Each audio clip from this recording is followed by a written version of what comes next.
Welcome to Zero Hit Points, everybody. It is into the camera once again. Monday, September 3rd. I'm gonna guess. You guess it. Man, look at me on the ball. We're getting notes up. We're not here just like ignoring you on phones. I'm Ryan Miller, and he is the end of PAX. It's Matt Amber. I am the beginning and the end. The beginning. I am the alpha und the omega of PAX. That's how we do it here at Zero Hit Points. Yeah. We end things. We're really good at stopping doing things. And quite often at the end of things. Yeah. Like this, PAX West. What a long week. Big exhale. Yeah, it's been a long weekend. Let it go. It's been a long week this week. Period. Yeah, no, I mean it's felt like 7 days maxed into 4. Woo.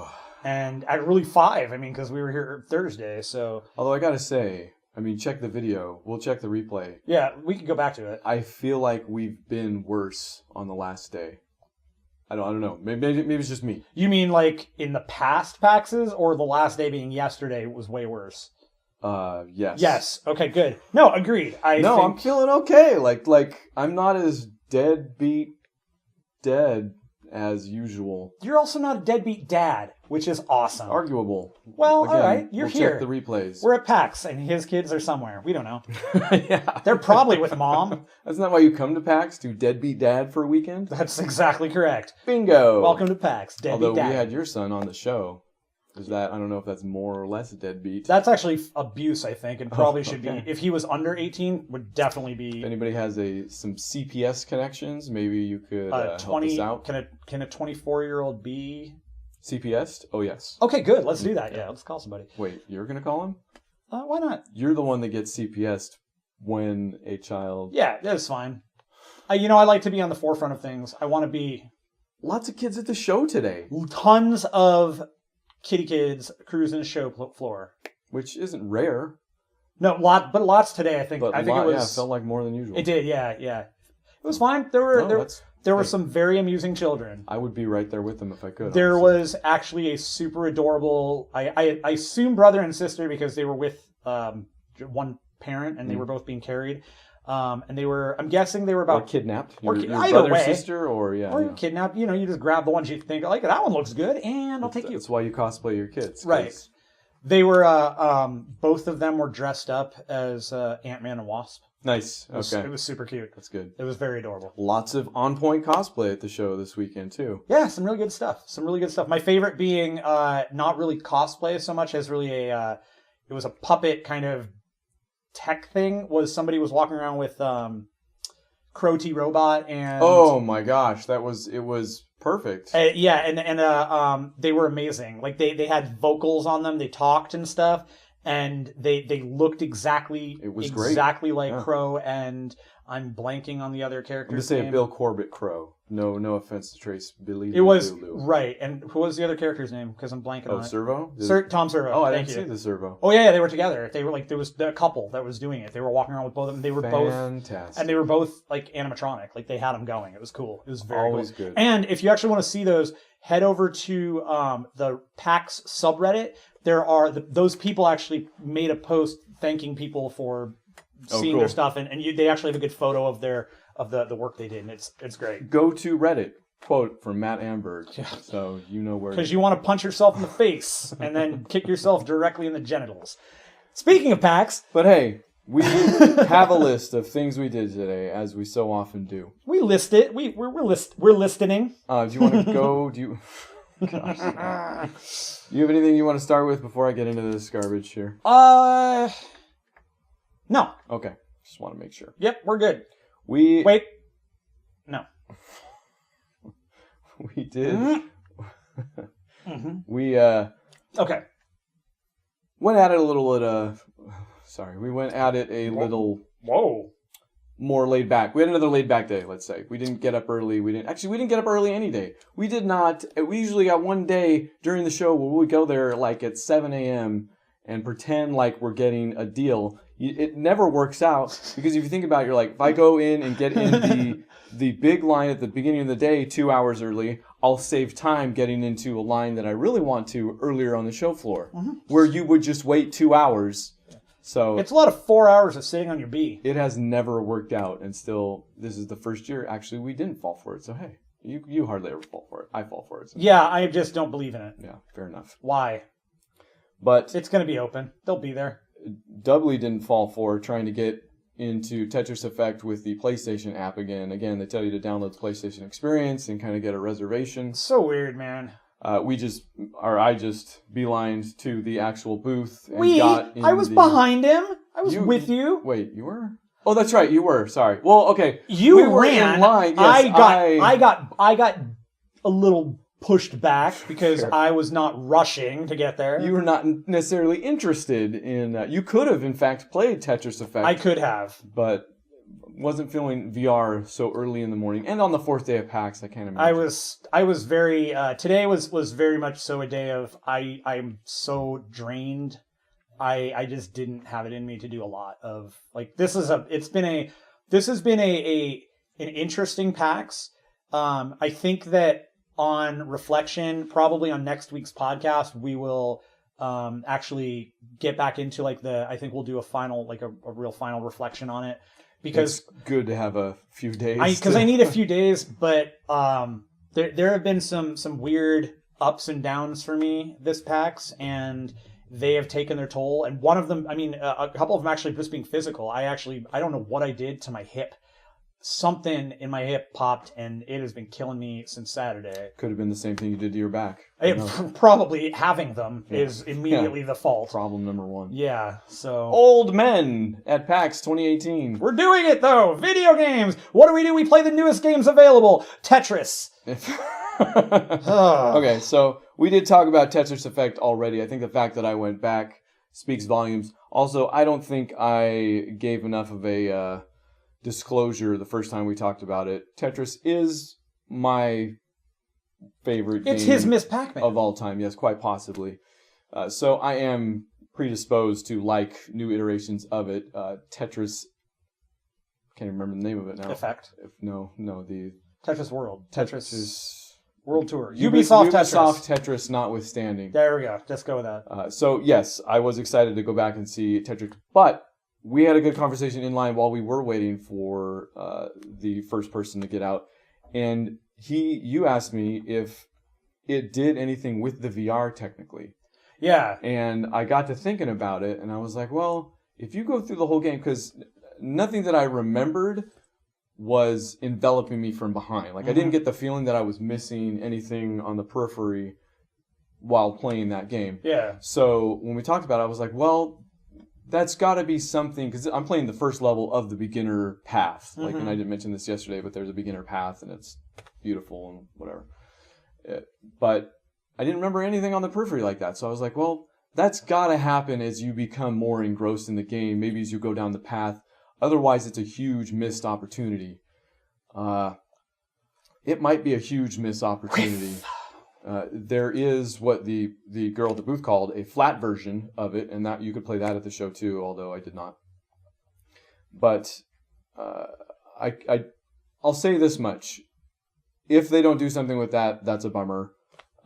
It is still additive, I think, the VR experience. Sure. You are enveloped definitely more. And it is more than just... because you can play any PlayStation game on a virtual screen in PSVR if you want. It's definitely more than that. Okay.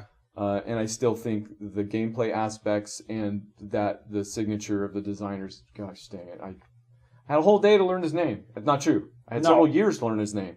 Well, nobody can be sure of that. Okay.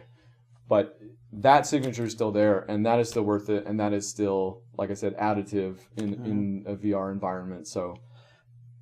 I will stand by that, but yeah, you make a good point. That's kind of a bummer. It was, yeah.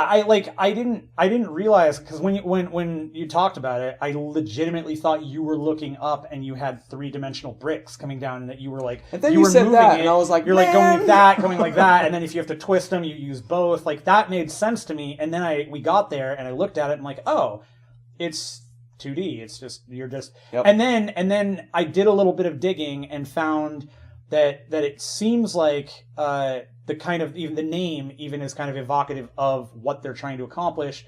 that the Tetris Effect being a real thing where people play it and they will dream about it and they'll see it and like it's a thing. It becomes, and I swear they've used that word synesthesia or whatever to very possibly describe that, even though we had the argument about that yesterday or whatever. It wasn't an argument. You're right. It was not an argument, you idiot. But that took several seconds to register. Yeah. So the Tetris Effect, I think that from what I'm kind of picking up from it now, and just based on what you're saying, also, it certainly seems like they're trying to envelop you in the Tetris Effect. Like that's the key. That's the draw, I guess, for the VR is that it isn't that it's VR. It's that you're locked away, you're sequestered away into a comfortable, calming game of Tetris. There's still something to it. I mean, you can imagine if the Tetris Effect thing that happens from playing like NES Tetris can happen. Yeah. Like, shoot, log some hours in VR with that thing. Like, yeah, let's... Watch your head explode. Woo! Woo! Puzzles. But having been in that area of PSVR and having seen nobody line up for another game that we had seen while waiting for Tetris Effect one of the days, it's a Creed VR, and when we say Creed, it's Apollo Creed. It's the... I know Creed 2 is coming up. Electric Boogaloo. The first Creed movie, in fact. Still haven't seen it. Still haven't seen it? It's good. I should. Worth it. Yeah, I know you've heard the... I like those movies too. We talked about that on the older... We haven't talked about it on Book Club for Movies, but we've talked about it on the older... Thursdays, Book Club for Movies. So there was nobody in line for that, so we took advantage of it, and I went in. And having seen it earlier from the outside looking in, we were like, hey, that's kind of cool. Yeah. Like it sets up, there's the tutorial shows kind of 1, 2, 3 punch, and you're using PlayStation Move, so it's, you're punching, doing the movements and doing the training. I didn't see much of fighting the actual guy, so I didn't know about that, but I thought it'd be cool. That needs work, and I don't think it's going to get it. It looked like it needed work. Like you looked like you were, while you were punching things, like you kept... not connected. It was almost like you like... And I don't know if you were not extending all the way, or I wasn't, and I guess. And I don't know if that is what needs to happen. Is that maybe you actually did need to punch further, and like actually do that. So that's the bigger question: is how much? Because with Kinect was the same thing with PSVR, especially when what do they call their camera? The PSI? I something. Yeah, the PlayStation Eye. When that stuff is in use, there's kind of a greater margin for error. Yeah. You have to control your environment a little bit more. I'm lucky at home where I have it set up that hasn't been a problem yet with the stuff I've played. Mm-hmm. And it's pretty dark in the area they had set up. You think they would have it fine-tuned to the space, right, like most demos at a con. But I don't know. It was not connecting as you would hope it would. It did seem like extension was an issue sometimes, so I did start extending more, but that didn't solve the problem right away. And there's a couple mechanics involved. Some of them are worse than others. There's one where you get staggered, and to recover from the stagger, you have to hold up your hands. I could not figure out what you were trying to accomplish, because it was like your hands, like from where I was watching, they were in the right spot, and nothing was happening. Yeah, and apparently you have to hold them there, and the circle slowly gets...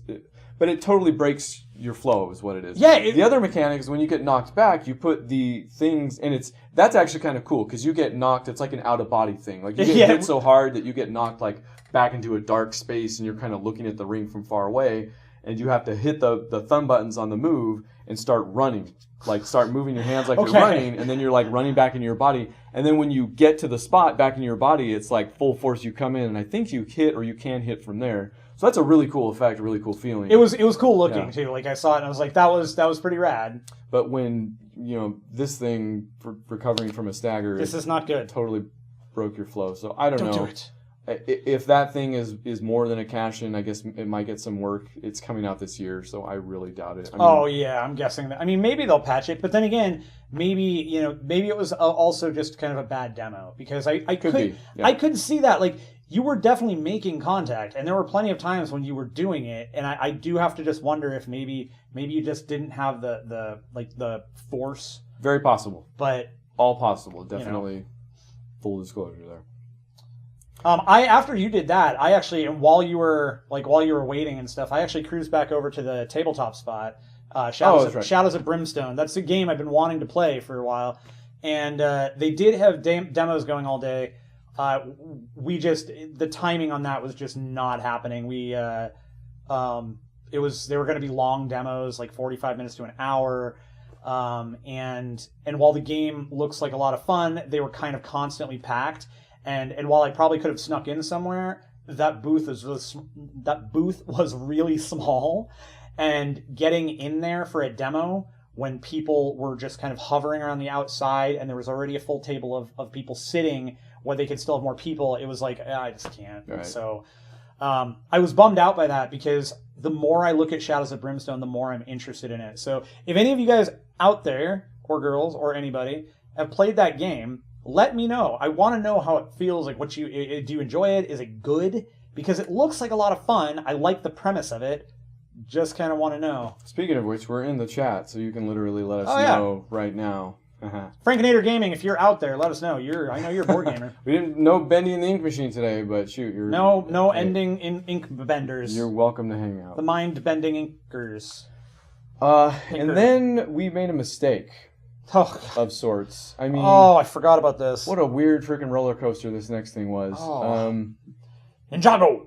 Ninjala. Ninjago is the Lego thing. It is very, very well. Yeah. I am glad I've been at PAX and know things. Well, so one of the things you do at PAX, especially when things are a little slow or you have a little bit of a slow year. Maybe you got some time. Or I don't even know if that's an excuse because there was a lot of stuff if you knew where to look for it and not like I played everything it was worth playing out there. So, again, we might have made a mistake. Ninjala, this game that I think comes from Gung Ho Games, which if I had to guess, given by their booth, are the makers of Puzzle and Dragons, which is the game I've heard about the most, or has made the biggest splash. So I would imagine that's how they're doing their thing. I don't know. Full disclosure on this one, we are not the demographic here.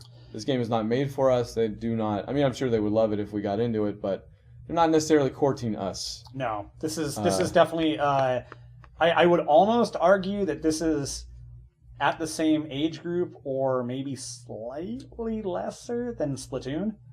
Well, yeah, I mean, Splatoon I feel like has a greater range of, like a lot of Nintendo might look like it's for kids, but goes pretty deep most of the time, And this one could, to be fair, we only did get to play one kind of version. We played the Battle Royale, which... True. Okay, it could. Maybe the game is different if it's when you're doing team-based stuff. But very reminiscent of Splatoon. Yeah. Of that kind of Japanese gamemanship there. Or game making. Sure. The conceit of the game is that you have bubble gum, you blow up bubbles, and you make weapons out of your bubble gum. You can have your bubbles can turn into like a tornado thing if you fill up your meter. And the entire time you're making these like the weapons you're making are like inflatable bats, and so you're trying to hit these drones that are floating around that kind of. They look like something out of Super Mario Brothers, honestly, the drone things. They remind me of something they just need a propeller on them. It's very Nintendo-like. And the music especially. Oh, the music was just straight kept up. Hearing Nintendo It sounded like something right out of Mario Kart. And like I said, we're not the ones. This could very well be a good thing. I mean, at some point, we make decisions, or I make decisions on what my kids can play. I don't know if... And my kids probably still aren't the demographic here. They're very young, 8 and 11. And special needs. So I'm not saying I would let them play this either at the moment, but multiplayer only, we got in on this mode, and if you play it, you got 2 blow-up bats, which are very much my kids' demographic, and I will let them know. So we waited in line for some inflatable bats. Gosh. That's it. Glad we got through Jeez. it. That game, very similar to Splatoon in a lot of ways, with it's missing the conceit that Splatoon has, which is obviously the ink.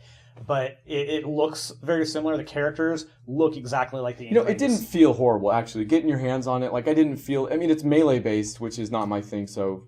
couple strikes, but it didn't feel like I didn't get my hands on that thing and be like, whoa, this was made by, like, how did this get made at all?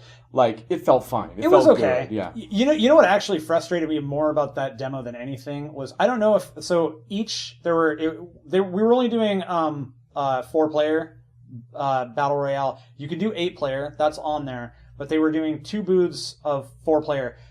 each player had a coach with them. Was your coach helpful? He was, but part of what made this trip interesting is that, number one, they hid most of the line inside the booth. Oh, yeah. This was the nightmare. The only reason I was thinking about it is because the girl at the end of the line was like, 30 minutes, and I couldn't see the inside of the booth, so I was like, okay. So I wait in there, we get up in there, and then the line snakes a bunch of times, and I'm like, oh my gosh, but we're sunk cost at that point, so... 0 hit points, sunk cost. So we stayed in, but yeah. While we were in line... We start studying the game in between, like wondering if we can studying it. We're like, we're going to figure this out. Can we achieve victory? Well, so we're watching people. We're seeing like what fully. We should have known, expecting that our teammates are going to be like 5-year-olds or something. Like we're like looking at this. I mean, they were good. But yeah, my handler, each player got a handler, was also very helpful. But he didn't tell me anything that I didn't already know. Yeah, mine was very annoying.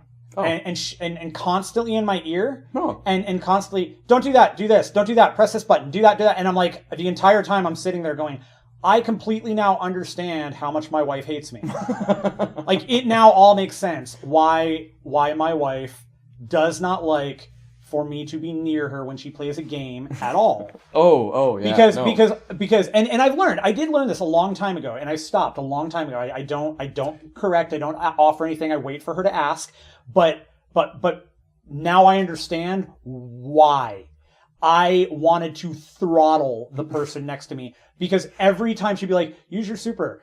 No, not that one. Do the other button. Do this button. Press X. Press Y. And I'm like, if you would let me play, I actually might have done better than I did. She was so like in my ear. So you've learned. I've learned, but this is still me. Whenever me and my wife are playing something. Stuff. Come on. We're moving around nervously, audio people. No, this is a visual medium. Podcasting is. Anyways, that was Ninjala. Or Ninjago, whatever. Ninjalo. Whatever have you. Portrait mode on my phone broken. Just go with it in portrait. Then we played, and this needs some setup too. We went to Giant Bomb last night. We mentioned that. And they had not necessarily some harsh, but kind of some funny, like, needling words to say about the Quiet Man. The Quiet Man. Which we talked about because I am tempted to just cover that thing for as long as possible, given that it's named after a very good John Wayne film, and not seemingly ironically enough. But disappointingly, in fact. So yeah, they had some needling words to say about it, like it wasn't fantastic. Ninjalo. Hey, Sliptide in the chat. How you doing, music? Ninjala, yeah. Ninjalo. From what I can... Ninjalo? It's Ninjalo. We're never going to get it right. I don't know why you asked us. But I wanted to go see The Quiet Man because the way they talked about it was, at the very least, it's kind of nuts that you got to experience what they're trying to do. Okay, I'm going to... Before you continue this... Okay. Giant Bomb made this thing sound like an absolute train wreck of epic proportions. They didn't say that, though. It's kind of wink and a nod, funny, you got to see this. They were very clearly, to the point where they were reading text messages from Patrick Klepek, who was saying, who said something to the effect of, I cannot believe somebody okayed this game. What the hell's going on? You got to check this out. Yeah. And to be fair, I can see what they were seeing. I also could see what they were seeing, because hearing doesn't matter in this game. So you play a deaf James Bond, for lack of a better word. He's sexy James Bond. He's very... What other kind of James Bond is there? Roger Moore. Zing! Take that, Lazenby. He was the sexiest of all. He could only do one. He was that sexy. But you play... He is a deaf person who is gifted at hand-to-hand combat. And they showed this trailer at E3, I'm pretty sure. Yeah, that's where I first saw it, for sure. And the concept seemed interesting. Sure. The same way The Accountant seemed interesting. Remember we talked about that movie? I do remember. It's not a horrible movie, but this autistic hitman, that's a thing. I want to see that done well. Wasn't necessarily done well in that movie. Deaf guy, not necessarily done well in this game, but Yeah, I could see what they were saying. Like, it is funny, and the one thing they did mention also, because it's part FMV, so you're looking at an actual video, and then there's a transition into gameplay, which is a very seamless transition. Like, I don't know. Again, there are some really incredible transitions for sure. Like, definitely, I agree with you. Hey, Matt. Hello. Do you want to turn off the air conditioning while I tell them about this? Surely I do. So, little behind the scenes for you. This will get edited out in the audio version. You can watch him, though, in the reflection of the window. That's the great thing about streaming. Look at that. Look at that guy. So, The Quiet Man, the transition is very cool, very not noticeable. Like, I don't know how they do it. But when it gets into the gameplay, the actual models are nowhere near the quality of the full motion video, which not that they would be. I mean, Quantum Break, an FMV game that we both freaking loved. I liked it at times. It looked better than this did, and part of that might be because they put a filter on it. But that's not even the most interesting thing I want to talk about. This game has the possibility to do something very interesting with its use of sound, right? Yeah. You're playing a deaf guy that is very gifted in different ways. During this playthrough of the game, and they say it's the entire first chapter, when you go into gameplay, the combat is very stiff. There's not a whole lot of, I don't know, what would you would call it, transitional animation.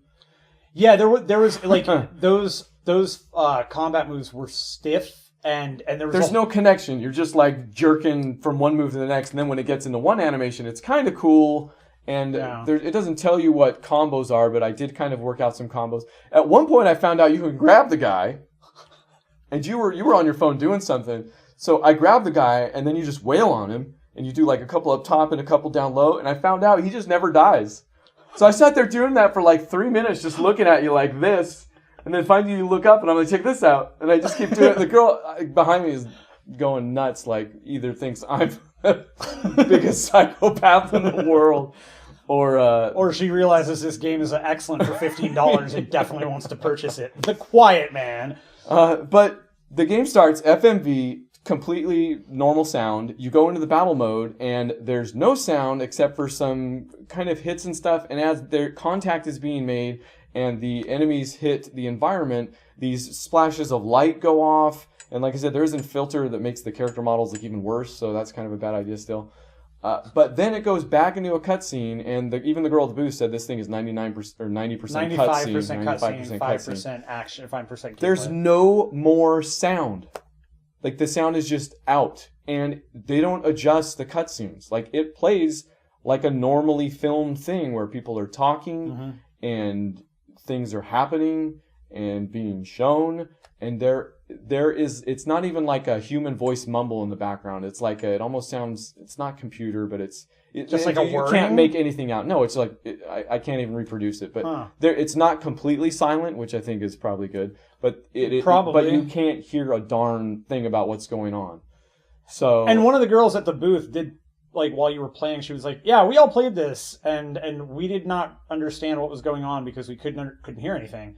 And the understanding that she was like, "I think when you finish the game, then you can actually start hearing all the dialogue." Yeah, her opinion was on the second playthrough stuff is different. I think there's an incredible opportunity here. I think it's a very rough game, but I think there's an opportunity here to put yourself in the shoes of a protagonist who's deaf and to cut.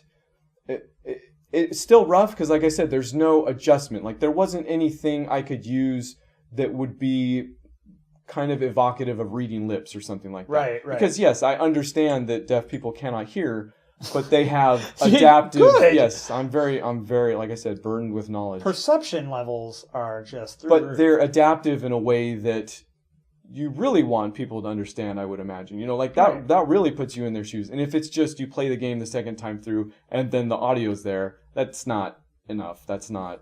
No, I'm probably... I mean, again, $15 game. Yeah, so maybe I'm getting my hopes up for nothing. But yeah, I mean, wait for it to go on sale, then pick it up, and then see how it works out. Yeah. Because when it goes on sale, you know it's going to be $5. I don't know. There's... Yeah. The Quiet Man. The Quiet Man. And then I took off to the guilty pleasures panel is what I'll call it, because our buddy, good old Kelly Robertson. Beards Win on Twitter. Everybody knows Kelly. If you're listening to this, you're great friends with him already. You just don't know it yet. That's true. That's true. Kelly is the happiest person alive. He's amazing people. Find that guy. Does amazing work too. Great art. Great art. Yeah. He was part of that panel, and basically it was a lot of people from Shack News as well also. Which, okay. I'm going to be honest, hadn't heard about before this show, but they must be making waves because... Oh yeah, Shack's good. Okay, all right. I've read things. Okay, well you would, because that's apparently what they do mostly. It's writing. Things to read, yes. Mm-hmm. Yeah.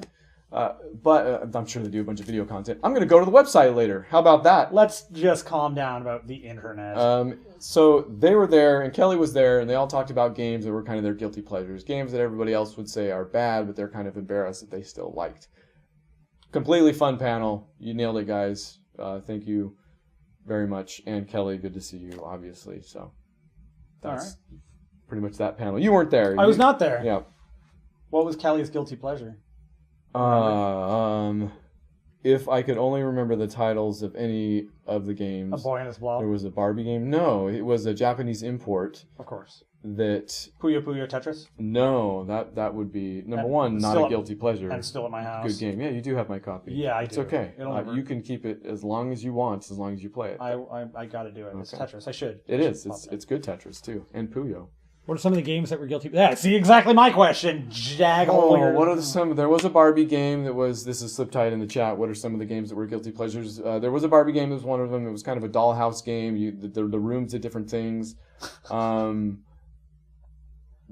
of them was literally Call of Duty, the franchise, which I think people you could see how that would be somebody's guilty pleasure. I think a lot of people feel guilty about playing that, because I think there are a number of people that play that game, stop playing it, like they finish their game up and they go, I am a monster. I am literally that guy who everybody thinks is a 12-year-old asking about how I can do it with your mom. They did talk about that, actually, yeah. And heck, I'm one of those guys. I would play a Call of Duty. I will play a Call of Duty. I have 3 on my shelf. Currently, I'm looking forward to playing. Good gravy. And Friday the 13th, the NES game was one of them.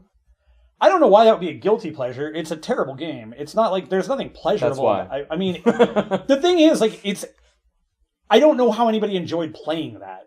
I understand a guilty pleasure that you enjoy playing, like that's a playable and enjoyable game to play. This is not playable. It's not. Like, that game was absolute garbage. I'm sorry. Like, I know there were people out there that finished it. It was a bad game. I remember the name of the guy whose game this was. And I think he's associated with Shack News, but he's also a developer who has a game coming out. His name is Dant Rambo. Well, you know what? You never want to forget Dant Rambo, because that is a damn cool name. My friends. That was his game. And why did I have a stupid name? I had to be born with such a dumb idiot name. We're so dumb. But he had a very reasoned. He had like most of the PowerPoint was why that game was good. So, yeah, and I think he made his case. I could see it. I'm not gonna play it, but I can. Don't ever touch it. It's terrible. He's wrong. And Kelly's game, again, it was a Japanese import. I can't pronounce it, but it was. All I have was a couple screenshots of guys in Speedos, very muscular men in Speedos. Mm-hmm.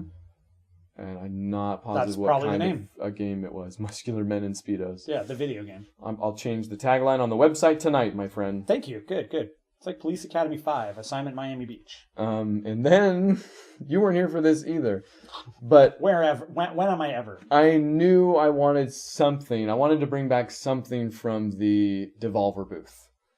Okay. We, in the Spawn on Me panel, heard about a game called My Friend Pedro, I believe, and from afar we walked by it. It looks like it's got some humor in it. The gameplay, I'm not sure. There was just a weirdness to it, and there's different types of things. I'm not sure about it. Sliptide says, probably don't want to search for that import game unless you do. Don't. We could actually probably just tag @BeardsWin. You want to search for @BeardsWin on Twitter. Yeah, on Twitter. Ask him what his guilty pleasure game was at the panel. He'll tell you. So I knew I wanted to bring back something from Devolver. My Friend Pedro wasn't going to be it, as interesting as that might have been or will be. But I had been hearing also a lot about a game called The Messenger. Did you hear about this, Matt? I did. Okay. I did not. And I saw the booth, but I did not.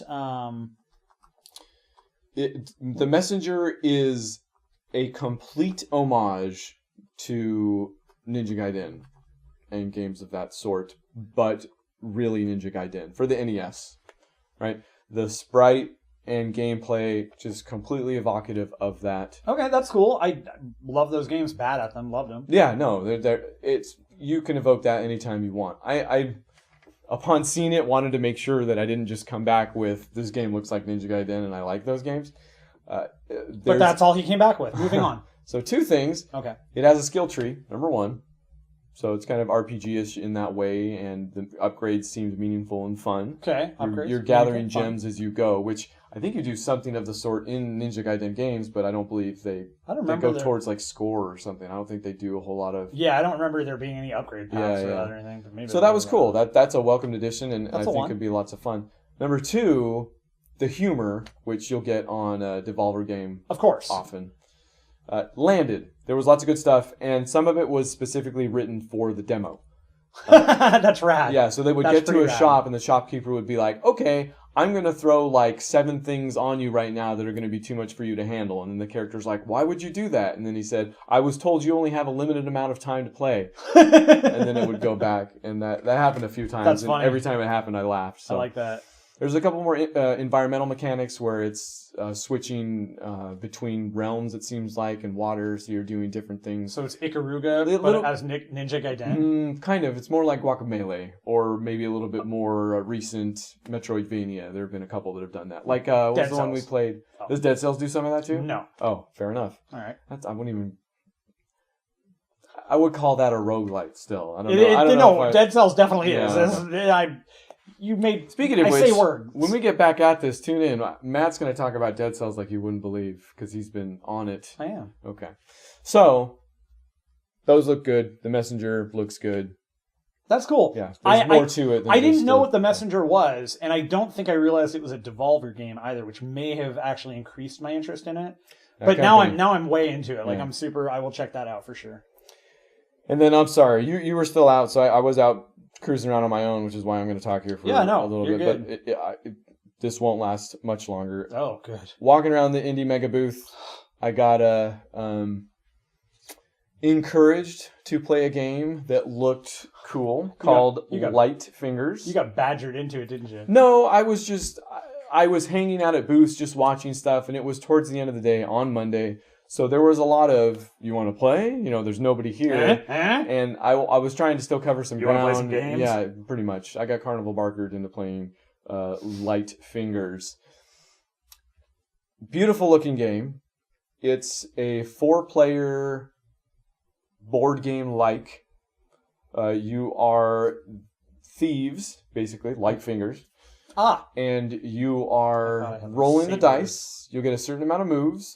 And when you move to a space, it opens up in a really cool way, and then it's a thing, and you can explore that thing sometimes. Sometimes there's just money on the board. Sometimes it's a shop, and if you go into the shop, you can talk to the shopkeeper, but you can also go upstairs and rob him and then run away. In fact, the character runs away with his loot. That's what I think everybody did, actually. Yeah, shopkeeper. Runs away with his loot, but then as you exit the shop, because once you enter a shop, it kind of unfolds in this gorgeous way, so you can see inside of it. And then once you exit, it goes back into a building. And then the piece you're on is up in the air because everything goes up on stilts when you're inside of it. Once you run out, your character hangs off the edge of the board piece. So there's lots of cool little touches like that. Cool. Like the where the game begins and ends is a really fun exercise.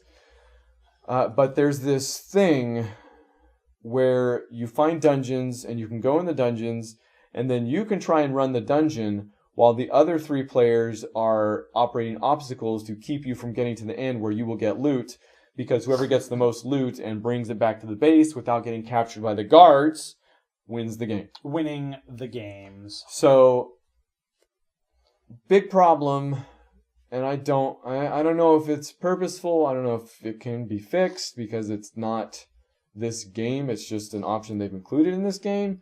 But the platforming when you're trying to get the loot in those things is horrendous. It's so frustrating. And that's brutal. It's so frustrating.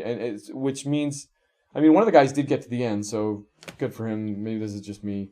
I'm not bad at platformers, so no, you're not at all. I'm not going to attribute that, but just I'm too good for that. It was just too annoying, and that combined with everybody's trying to kill you was a real bummer. That sounds like a bummer too. Like, and platforming is one of those things where, I mean, we talked about this with Darksiders too, which it's not 3D. Yeah, is it 2D or is it 3D? It's 3D. Okay, yeah. So I mean, when you're moving along the board spaces, you are just going from space to space. Sure. Which is why I say this isn't like there's a lot going on here that you aren't platforming. When you go into a shop, you have full control to move around that piece and go in the shop and steal the stuff. Right. But yeah, for the most part. Man, games that have platforming, if you're not nailing it, if it doesn't feel not only fluid, but like for me, there's like a snappiness to it that has to be there. It is not snappy. And again, I don't know if that's purposeful because they want the other players to have a chance to keep you. Like that's where they want the difficulty to come from. Sure. And yeah, given how many platformers there are out there and how that's contributed to a general fluency with the genre, just everybody knows how to play a platformer. It's freaking Mario, right? Right. I can see why they would want to, dumb it down a little bit, but it's... But it sounds like they dumbed it down too far. Or it's just, you don't escape that frustrating. It's just not dumb enough. I mean, what it sounds like is that the controls just need tightening. In terms of the, but if they tighten them too much, is it too easy versus the people that are trying to get? So, well, I mean, like, I guess in a game like that, what are you trying to accomplish with the platforming too? Like, are you really trying to accomplish making it hard? Are you trying to make Cuphead? Is that what your goal is to do that? It's not that. Or is it supposed to be, closer to a Mario where it should have a challenge, but nothing that should blow your mind. You should not be sitting there just ripping your hair out. And I don't want to get too down on the game. Honestly, I know it's gorgeous and fun. Yeah, the worst game of the show, obviously. Light fingers. Great job, little fingers. And then I stayed in the Indie Mega booth. 2 guesses where I went. Disco Elysium. I did walk by it and looked at it a little bit more because that's what you do with that game. Yeah, but game, man, I cannot get it out of my head. What the golf? Oh, UFO 50. UFO 50. I don't know. I can't even believe it took me multiple tries on that one. I was a little bit more pointed in the games I played while I was there. I saw a guy playing a 1942 like. Oh, yeah. Which is an overhead. Is that a shoot 'em up? Yeah. Okay. 1942, the NES game where you're playing the World War II Blommer. Mm-hmm. The Dutch Blommer. Who doesn't love a good Dutch blomming? God, deep cuts, Dutch, gosh dang it, Dutch oven, and cut Star Waspier, which was the 1942 but only one life. So all right. I don't know if there Dark are Souls. checkpoints, but yeah, kind of. Version. I mean, you're talking about an 8-bit game here, so there's plenty of inspiration to draw from that era. Yeah, games that everybody hated because they hated you. But yeah, you have 2 types of fire. If you hit the button a whole bunch, you got a wide spread, and if you hold it down, you've got more focused spread because there are some smaller enemies you want to concentrate fire on. Sure. So it gets very bullet hell, and you're flying through it as best you can, and did not get very far, but did have fun as I do with games of that type. I do like games of those. I really enjoy 1942. Gradius is another one I really liked. And that's kind of more of a side scroller. They did have one of those too. What was there was one. I didn't find it. There was one that I really always I liked it, and I can never remember what it's called. Not R-Type. Oh wait, it is closer to the 1942, and it was like futuristic, and I feel like you.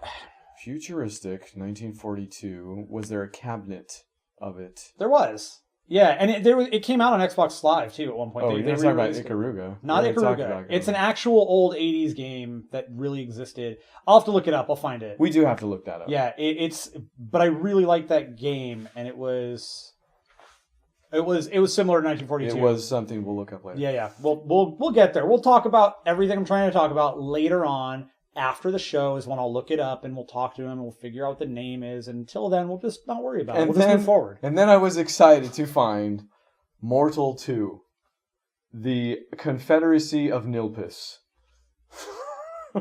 So yesterday... There was a Mortal 1. Yeah, I talked about Mortal 1. And it was the one of my favorites, actually, because you could hit a button and your guy, which was jumping from a plane, would just fly straight and then you could explode afterwards to get through walls.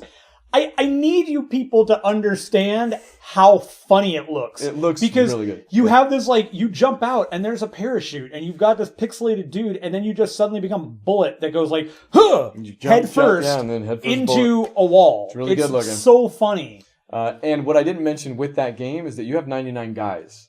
So basically you have 99 guys to make your progress. Sure. Right? And each time you kill your guy or explode him or whatever, or thud him into a wall, you get a new guy and you're able to climb, keep going like that. So that's super cool. Super cool way of making progress. Yeah. Mortal 2, same thing, except you're choosing between, I think, 5 or 6 different classes.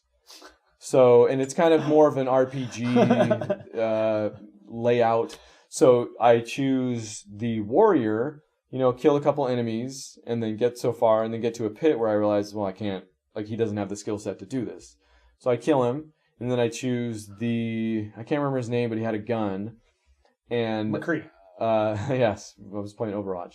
And got a little bit farther, but then he died, and he left, like, a box of ammo behind. And I'm like, oh, that's weird. And I did some more stuff. He died again. So I was using him to kill enemies because he had bullets. He left some ammo behind again. And then I couldn't get far again. I made some progress, and I was like, okay, I need somebody that can float or has a double jump. So I choose the ninja.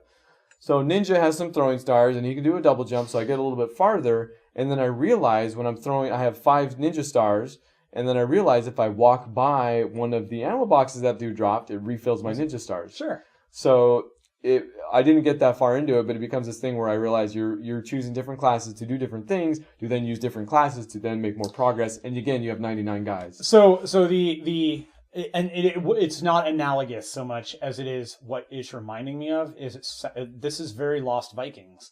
Oh, okay. So Lost Vikings was you had 3 different Vikings. They could all do only one specific thing. Like okay. One of them could lift his shield up so the other people could get on his shield, and the others could do other things. And so you had to use all 3 of them to get around the levels. And that's what it sounds like this is, where you have to use... Were you all 3 of those guys at the same time? Yeah, well, they kind of followed you like lemmings-ish. Gotcha, okay. And then you just kind of switch between this one, you do your move, you put him there, and then you do the next one. Yeah, you're doing Mortal 2, you're doing one at a time.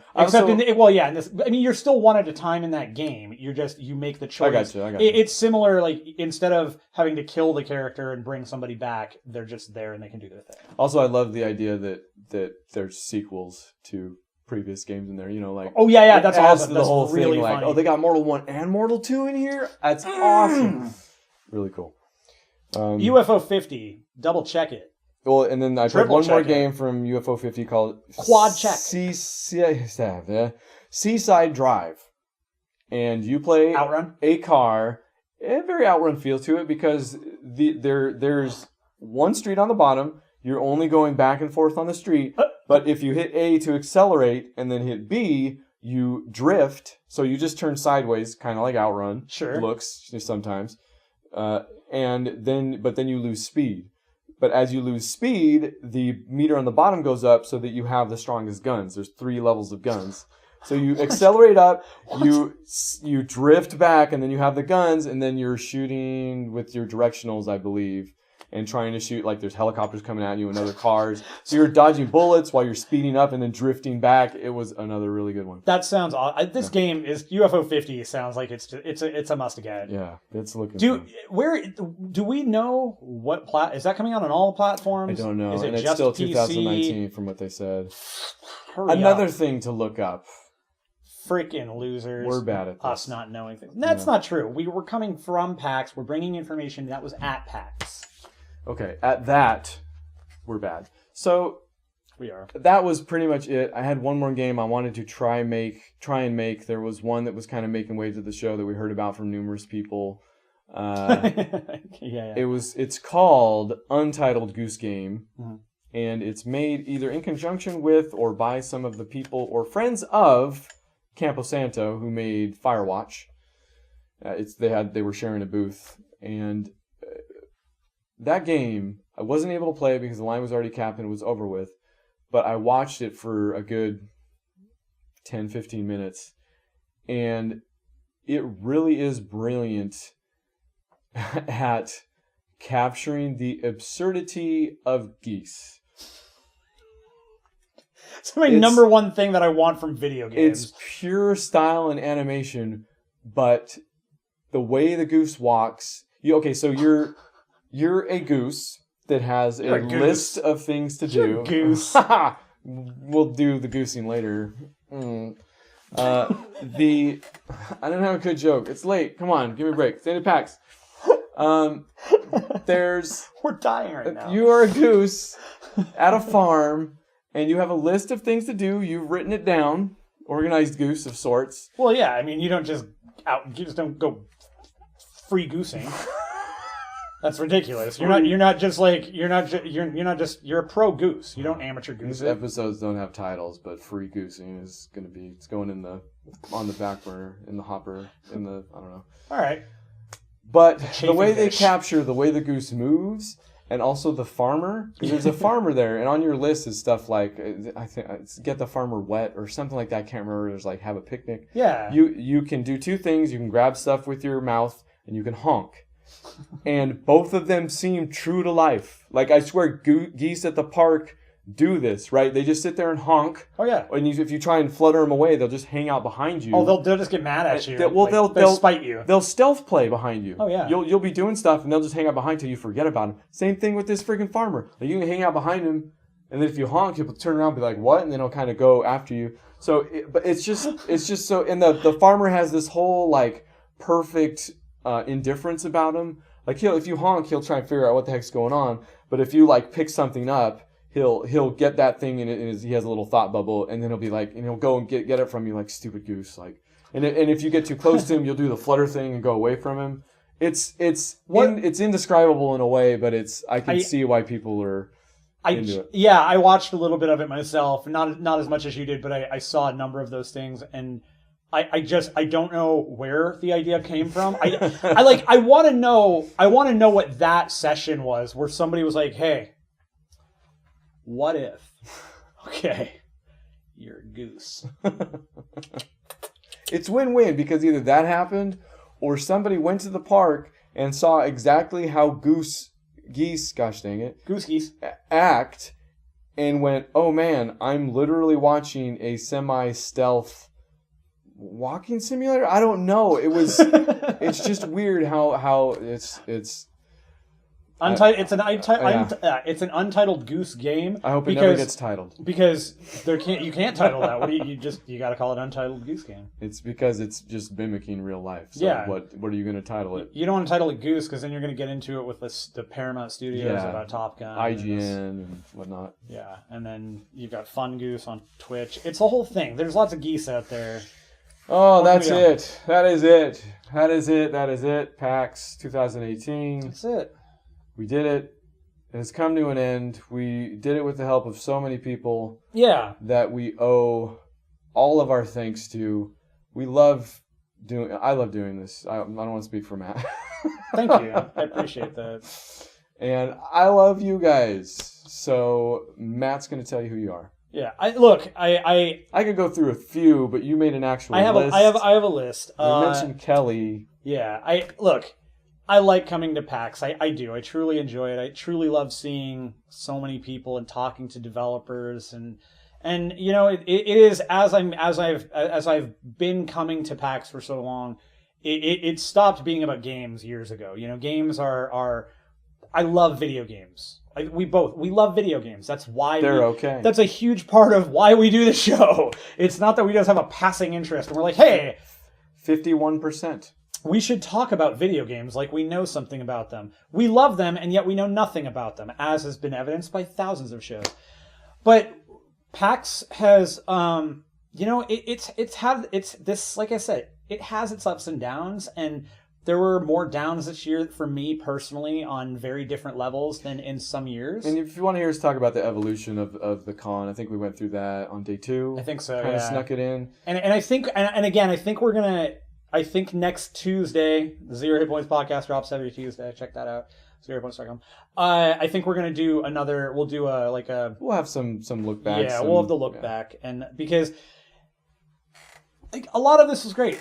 You know, there were a lot of great moments. I had some incredible moments, and there are people that absolutely, like, from the bottom of my heart, my true appreciation, my undying appreciation, my love for you, go out there and. We technically, in fact, you know what? We don't need this list. You list them off. I'll tell you if you miss anybody. This is how much we love you. Don't need to write it down. We're not going to write it down. I'm going to name just a couple people off here. Richard Rouse, the writer, the developer, creator from Church in the Darkness. Thank you for all the time you took for the conversations we had. You're amazing. Your game looks great. I'm excited to play it. I purchased I purchased the alpha because I'm already sold on this game, so I'm in. Ella McLean and John Patrick Lowry. Again, there was I don't want to dig into it here because it is something personal that I want to take with myself for me. I again truly appreciate wonderful people, amazing conversation. Thank you so much for the kind words, for the inspiration, for the advice. Hearing it from people that not only are brilliant and amazing at what they do, but truly care about truly care about people understanding how it works, and they're people that very much so want to share what they do. They want to put good back into the world. I mean, it's weird to talk about because don't take my phone away from me. You can't have it. It's weird to talk about it because Matt won't let me. But when you do stuff like this, you don't necessarily know what you're getting into at the beginning, but also every time you sit down to do it. And you do want to put good back out in the world, and not just in the form of laughter or entertainment, because that can be fleeting. But yeah, I mean, but something real, something lasting, and they do that, and they're darn good at it. They are, and you know that is something that we strive for. We hope that at least there are a few episodes here and there. In fact, all of these people do that and are darn good at it. They do. That we're going to talk about here. And they're again, just thank you to them. We appreciate it. I hope that we can also do some of that. Yeah, keep going. Kelly Robertson, we already mentioned Kelly. We love Kelly. Kelly at Beardswin on Twitter. Follow him. Love him. He loves you. He is the nicest, kindest, kind-heartedest, just open, wonderful person you could ever want to know. Period. He is welcoming of everybody. He likes talking about everything. He is brilliant. He's I've said this multiple times. He's an excellent artist, and it blows my mind. Both he and Kath actually. Kath is an amazing artist, wonderful human being. Those two are just fantastic people. I love seeing them together. I love seeing them every time I can. Thank you for being awesome. Just thank you for being you. Nope. I did nothing. Thank you, Jeff Keighley. Jeff Keighley was kind enough to hang out with us for a good. It must have been 30 minutes after that. At least, and again, just putting good back into the world, and being another person that is willing to have a conversation about the things that he's doing and how we get involved and how we can impact the Game Awards along with just so much other stuff. He is truly a great beacon of light in this gaming world. He is. Look, I hate to say it. It sounds real stupid. He is, though. He's a good beacon because he cares about games. And while, he even said it himself, some people don't like him because he's too robotic or he seems too corporatized or whatever. I don't think he is. He truly loves what he's doing. He loves video games. He loves celebrating games. Yeah, and not that he said that and was like, they're wrong. No, he was basically saying, I think in no uncertain terms that's the world he has to navigate most of the time. Yeah. And I for one am super glad he's the one to do it. He's doing good, he is. There. Jeff is great. And I think last but not last, actually. Last but not last. Yeah, so and we've mentioned these guys before, too. Yeah. Khalif Adams, Cicero Holmes, Spawn on Me. I don't... There's nothing I can say. There's no amount of appreciation, thanks, love I can give to them that will ever actually, amount to how much I should. How much I want to. They are incredible human beings, amazing entertainers, great content creators, fantastic people. Go check out Spawn on Me, one of the best podcasts out there. It's gonna just be blowing up further and further. You are going to hear the name Spawn on Me in the next few years all the time. Okay. I think they've heard it all the time in the past few days. hope so. I hope so. Get used to it. We could do a whole nother podcast. We could do a whole nother extra hit points on just thanks. In fact, I think we're halfway there. Yeah. But thank you. And not to forget everyone that helped us out on the shows too. Adam Parkin from last year. Thanks, buddy. Ian, obviously Block Ian. from Matt Amber, and Sean Sliptide helping us out right now, even in the chat. You guys were all cool. It's definitely a ton of fun. We will, no matter what we do, always do that. Mm-hmm. And obviously, this sounds, whatever, but thank you to anybody who's watching. Viewers like you! Viewers like you, and audiophiles like him. Thank you for listening. We appreciate it. Thank you for watching. Thank you for engaging. We appreciate it. We will be back next Tuesday with the actual Zero Hit Points podcast. Goodbye!